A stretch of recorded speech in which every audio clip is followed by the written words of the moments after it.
Welcome, everyone. Ready to dive into something pretty different. We're going deep on animism today. Animism, yeah, it really shakes up how we think about, well, everything. Exactly. I mean, when universe, us, all alive and connected, every rock, every tree, everything with a spirit or essence. It's a total shift. Instead of us humans at the center, we're just part of this huge living web. It's a way of experiencing reality, not just a belief system. Yeah, and it's everywhere. Went through your sources, and it was amazing. Talking trees, ancestor spirits, like even Studio Ghibli movies have that animalistic vibe, right? You got it. Those films really get it.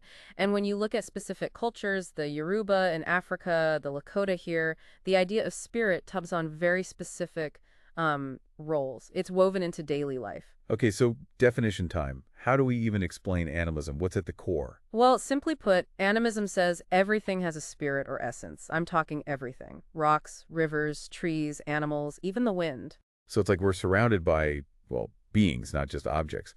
And they're all connected. That seems key from the research, that this interconnectedness is huge in animism. Yeah, you're picking up on it. It's not just about spirits existing, it's about how our actions impact that whole web of relationships. So it's more than just beliefs. It's like a whole way of living, respecting nature, reciprocity, keeping things in balance. You're getting it. Now, you mentioned ancestor spirits, nature spirits, even totemic figures earlier. Want to dig into some examples of how those work in different cultures? Absolutely. Give us the specifics. All right, let's take a kami in Japanese Shintoism. They're kind of like spirits that embody natural things, places, even human qualities. Not gods exactly, but forces we should honor as part of the natural order. It's like those gorgeous Shinto shrines nestled in the forests, honoring the spirits of the trees and mountains, right? Exactly. Or in Native American traditions, you've got totemic spirits, often animals that guide and protect individuals, or even whole clans. The bear, for instance, is often strength and wisdom, while the eagle is about vision and connection to the Great Spirit. Amazing how animism is all over the world in such different cultures. Makes you think about, well, us as humans. Is it just natural for us to think this way? That's the million-dollar question, isn't it? Some folks say animism is just human nature, a way to make sense of a world that can be pretty darn mysterious. Makes sense when you look at those prehistoric cave paintings, those incredible animal images. It's like, did our ancestors just see the world as full of spirits and power? Now you're talking. Imagine if that line between human and animal, natural and supernatural, wasn't so rigid for them as it is for us today. Okay, let's get deeper. Animism is old, widespread. But what does it really mean? How does this whole way of seeing things change how we understand reality, knowledge, ethics, all that? That is the question, leading us right to the heart of animism's philosophy. See, Western thought often separates material and spiritual stuff. Animism, they're interwoven, always influencing each other. So we're not talking about some far-off, separate spiritual realm. Nope, it's right here in every leaf, every river, every breath. It's all connected. Okay, that really does shake things up. And how about knowledge? In a world full of spirits, does learning and wisdom work differently? Absolutely. It's not just about books and logic. It's about paying attention to nature, listening to the wind, learning from the stars and our ancestors' stories. So it's about experiencing, not just thinking, using our senses and intuition to understand the world. You got it. Wisdom can be anywhere, even unexpected places. Nature's a pretty good teacher if we just listen. I like that. So on to ethics then. How does animism change how we act towards each other and the planet? Think about it. If everything has a spirit, hurting nature isn't just destroying resources. It's hurting a part of our community, right? Right, it makes sense. Ethics becomes about respect, giving back, and remembering we're all linked. Bingo. It's a way of living ethically that comes from understanding our deep connection to the natural world. This is incredible, but let's be real. Is animism just an ancient thing? Or does it have something to offer us now in the 21st century? Things get really interesting there. In a world struggling with climate change, feeling disconnected from nature, animism, it feels more relevant than ever. It's almost like we've lost the way our ancestors saw the world, like forgetting a language everyone used to speak. I think you're onto something there. We're so used to feeling separate from nature, but animism reminds us that we're part of it. It's a whole different way of understanding where we fit in. So it's not just about keeping old traditions alive. It's about weaving those ideas into how we live today. Finding the sacred in a world that can feel, well, kind of mess up. Absolutely. It's about finding that wonder, that connection to something bigger, which is easy to lose in our busy lives. And speaking of today's world, there are all these ideas floating around that seem to connect to animism. Environmentalism, Gaia theory, even new stuff about consciousness. Right, those connections are fascinating. Take the Gaia hypothesis, the idea that Earth's a self-regulating organism. That echoes the animistic view of a living planet, totally. And in psychology, there's panpsychism, the thought that maybe consciousness is everywhere in the universe. That's pretty animistic, too. So it's like science is catching up to what ancient traditions have known all along. In a way, yeah, but it's more than just science. It's a shift happening. People are waking up to how connected everything is. You see it in shamanic practices coming back, interest in indigenous knowledge, even in movies like Princess Mononoke that people love. Those stories are like tapping into something deep inside us, a need to connect with that magic and meaning that animism has. You said it. That's what makes this so exciting. We're not just digging into the past. We're finding a way of seeing the world that could change how we understand the present and the future. Okay, so animism isn't some old relic. It's alive and well. It's got deep philosophical roots, and it connects to what's happening today. But the world's changed a lot since cave painting days. What are the big challenges for animism now? Are there any signs of, like, a comeback? Those are the key questions. Look, animistic cultures have had it rough, especially with colonialism, globalization, and all that. So many traditions suppressed, lands taken, their knowledge dismissed. It's a loss, not just for them, but for the whole world. It's really sad to think about what's been lost. But is there hope? Are there signs that people are remembering these ways of seeing the world? Yes, absolutely. Amidst all that, there are incredible stories of strength and revival. Indigenous communities are fighting to protect their traditions, get their land back, revive their languages. And people are realizing how important indigenous knowledge is, especially with climate change and all that. It's like animism is not just about the past, it's giving us ideas for the future, too. Exactly. And it's not about romanticizing the past or, rejecting progress. It's about finding balance, taking the best of ancient wisdom and today's knowledge and putting them together. So a future where technology and spirituality, science and indigenous knowledge can work together. That's the goal, a future where we respect all life, where we can live in harmony with nature and each other. That's amazing. It makes me think about how each of us can actually help make that happen. That's the big question, right? And the answer is different for everyone. But even little things, showing respect and giving back, those can make a difference. Planting a tree, taking care of a garden, even just taking a moment to appreciate nature's beauty. Or you could learn about your own ancestors' traditions or indigenous cultures around the world. So it's about finding those little ways to bring animism into our everyday lives, to rediscover that wonder and connection that's easy to lose in our busy world. Exactly. It's about noticing the sacred in the everyday, the amazing in the ordinary. This has been incredible. We've covered so much, the history, the ideas, the challenges, the potential. But it feels like we're just getting started. There's so much more to explore. Right, and that's the best part. Animism is a journey. It never ends. It's always learning, growing, and connecting more deeply with the world. And it's a journey everyone can take, no matter who they are or what they believe. It's about opening our senses, listening to the wind, feeling the earth under our feet, and seeing the world in a new way. Maybe it can even help us find that feeling of belonging, that connection to something bigger than ourselves that so many people are looking for. And that connection, it changes everything. It changes how we treat each other, how we treat the planet, how we see ourselves in the grand scheme of things. It's about understanding that we're all connected. We're all part of something much bigger than ourselves. And that's a powerful, beautiful thing. I couldn't agree more. And, one of the things that animism teaches us is that every moment is sacred. Every encounter is an opportunity to connect, to learn, to grow. It's about being present, being mindful, being grateful for the gift of life. It's about paying attention to the small things, the subtle signs, the whispers of the wind. It's about recognizing the spirit in everything, from the tiniest insect to the vast expanse of the sky. And when we do that, when we open ourselves to that possibility, the world becomes a much more magical, mysterious, and meaningful place. Absolutely. It's about seeing the world through the eyes of a child, with that sense of wonder and awe, that sense of interconnectedness and belonging. You got it. And it's never too late to rediscover that childlike wonder, to reconnect with the natural world, to embrace the mystery and the magic of life.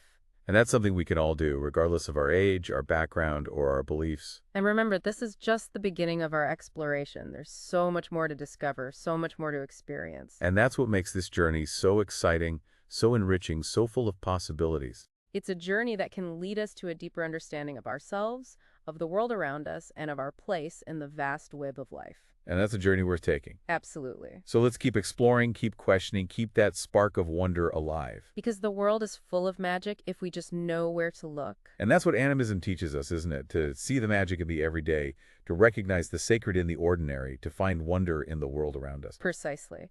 And to remember that we are all connected. We are all part of something much bigger than ourselves. And that's a beautiful, powerful, and hopeful message. So thank you for joining us on this deep dive into animism. Until next time, may your journey be filled with wonder and discovery. So we're getting a good sense of what animism is all about, but how does it actually work? Like in real life, how do people live this out? Ah, that's where it gets really interesting. The cool thing about animism is it's not a one-size-fits-all thing. It shows up in so many different ways depending on the culture, the person. So more like a framework for understanding things, and then people create their own ways of expressing that. Exactly. But there are some things you see pretty often across a lot of animistic traditions, rituals and ceremonies. Those are big. Yeah, you see those in documentaries, right? The amazing costumes, the drumming, the chanting.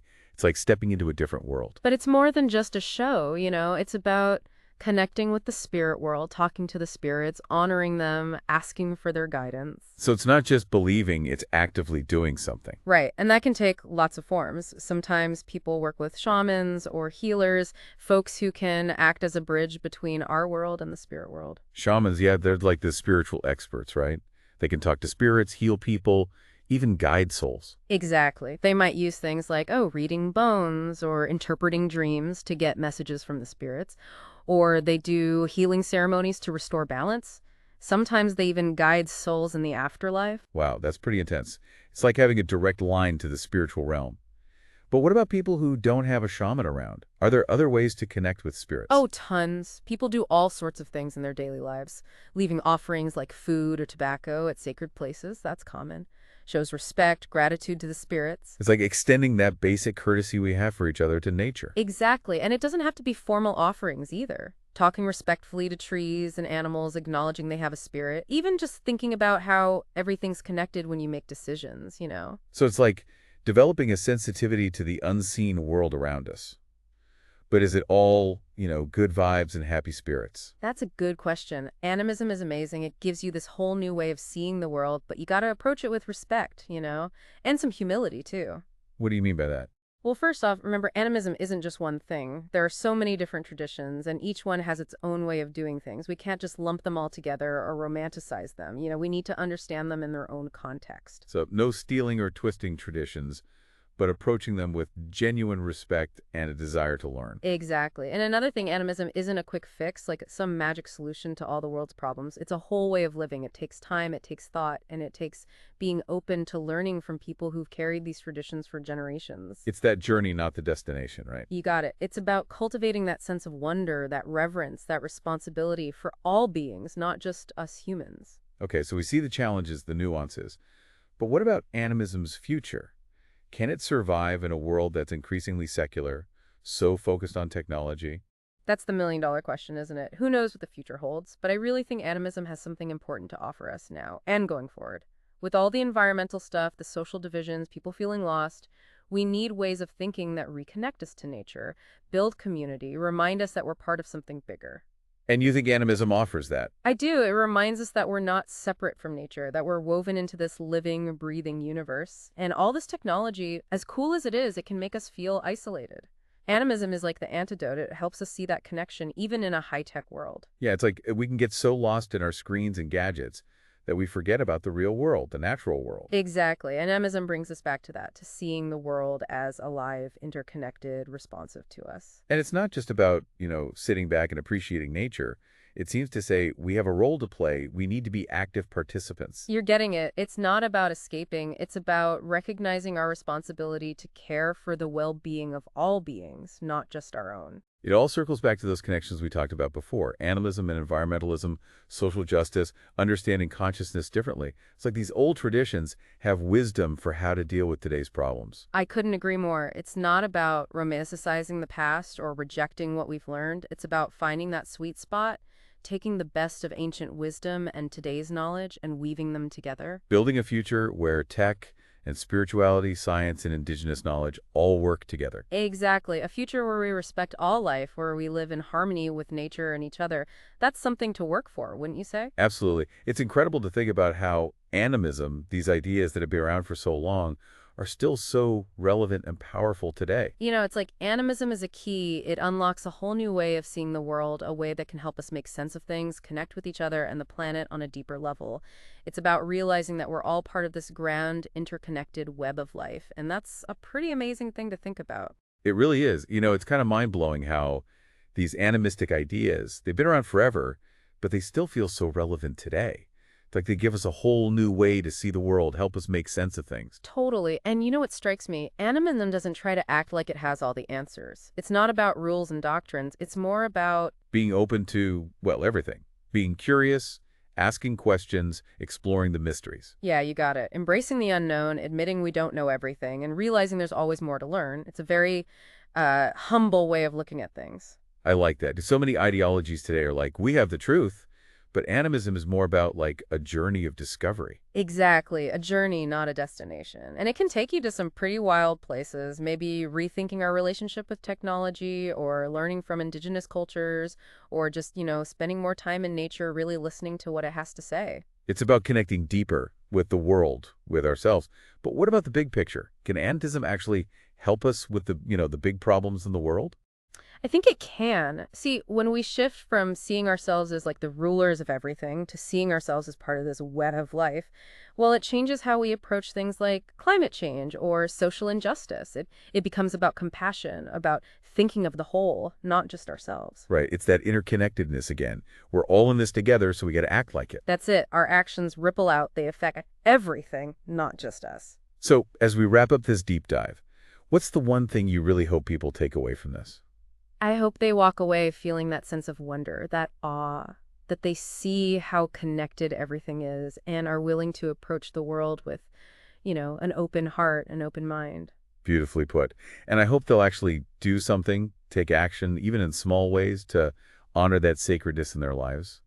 Planting a tree, standing up for what's right, even just taking a moment to watch the sunset. It all matters. I couldn't agree more. And who knows, maybe if enough of us embrace this way of seeing things, we can actually build a future where humans and nature can thrive together. That's a future worth fighting for. Thanks for joining us on this deep dive into animism. Keep exploring, keep asking questions, and keep that sense of wonder alive. Yeah,